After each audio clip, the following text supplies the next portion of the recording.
atidarom naują kultūrinę erdvę skirtą Švento Jono bažnyčios istorijos, archeologijos ir atstatymo aktualizavimui. Ir šitas poreikis kilo dar vykdant archeologinius tyrimus 2020-2022 metais, kai iš tiesų stabtelėję praeiviai nuolat užduodavo daug klausimų.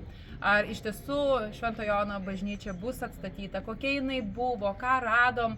Ir tiesiog tas laiko stygius, darbų grafikas neleisdavo iš tiesų išsamei pabendrauti su žmonėm.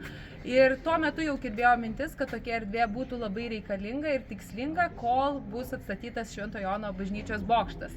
Ir iš tiesų ta idėja įveiklinti Poterną, jinai buvo atėjus anksčiau, bet buvo iš tiesų sudėtingos sąlygos čia ir drėgmė, ir dingusi elektra.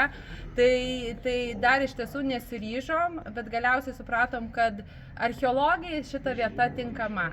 Istoriškai bastionai taip pat yra toks objektas, kuris nekartą stumdė bažnyčių vietas dėl savo gynybinių įtvirtinių plėtros.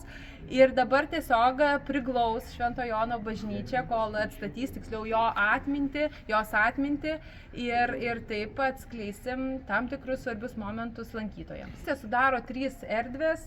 Pagrindinė erdvė, sakykime, tokia klasikinė, kuri pristato, kaip atrodė Švento Jono bažnyčia iki ją nugriaunant ir po karo, kaip transformavosi būtent ta bažnyčios vieta. Taip pat pristatomi archeologijos radiniai, tik tai dalis, tie, kurie nepateko, sakykime, į muziejų, bet jie taip pat su archeologiniam nuotraukom taip pat yra reprezentatyvus. Na ir dar likusios dvi erdvės kalba jau skirtingą formą, tai yra video dokumentikos kambarėlis, kuriame yra demonstruojamas 20 minučių toks video reportažas, filmas, galima sakyti, kuris apjungia nuo 2015 iki šių dienų įvairias tiek kultūrinės iniciatyvas, tiek mokslinius įvykius, tiek archeologinius tyrimus. Ir žmogus peržiūrėjęs, lankytojas peržiūrėjęs šitą filmą galėtų iš tiesų jau susidaryti vaizdą, ką mes nuveikėm ir link ko keliaujam. Na ir paskutinė erdvė, kuri gal labiausiai nustebins ir šiuolaikinė, sakykime, kultūros vartotoja. Ir jame apjungiame iš tiesų praeitį su dabartim, praeities Klaipėdoje kūrusius žmonės ir dabartinius kūrėjus. Ir mano mintis buvo pakviesti Klaipėdoje kūrenčius projektus, kurie ieško Klaipėdos identiteto, kuriems rūpi tas Klaipėdos istorinis, archeologinis, kultūrinis sluoksnis. Ir taip atsiranda mūsų ekspozicijoje gerai žinomų kūrėjų tokio darbų fragmentai, tai kaip Šeiko šokio teatro keliaujančios bažnyčios, Indigo, The Schliemann projekt, Neringos Poškutės juvelyrinės formos iš Prūsų mėlis parodos. Ir tas dabartinis sluoksnis jungiasi su praeitim ir taip sukūrėme laiko tunelį, kuriame pasitinka 2 tokios didelės fotografijos. Tai yra palaidojimo viena nuotrauka su tekstu iš Simono Dacho tekstų. Tai visų tikslas yra vienas. Tai mintis yra tokia, kad mes visi kažkada mirsim. Ir užbaigia mūsų tunelį performeris Benas Šarkas, jo fotografija, kuris leidžia savo gyvai mieste visada improvizuoti, kalbėti įvairiomis temomis, kurios ir jungiasi tarp dabarties, ateities, arba kaip ir jisai kalba, laiko nėra. Dirbsim vasaros ritmu, tai tik savaitgaliais.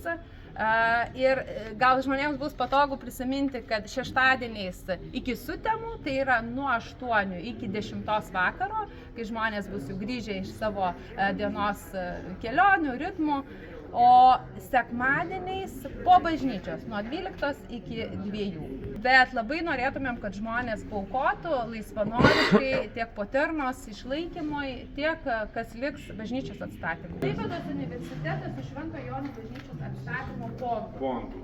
Ir Klaipėdos miesto savivaldybė dalinai finansavo. Čia yra galbūt labai svarbu va šitą ir pasakyti, tai yra trijų institucijų tokia bendrystė.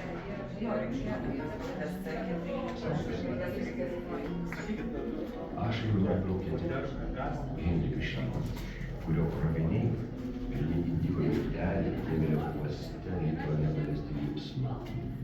Sakyčiau, bažnyčia miestiečiams statė bažnyčias. Dar gražesnė ir didingesnė. Mano piešinyje pastebėsite, kad atstačius bažnyčią nebeliko realią juosusios mūrinės tvoros. Mokslo pagalbos. Dabar gyvenančių Klaipėdoje dėka buvo priimtas sprendimas atstatyti Šventojo Jono bažnyčią kompleksą kaip bažnyčios vaizdą. Atgaivinti ją kaip palaikytas miestas vasaras.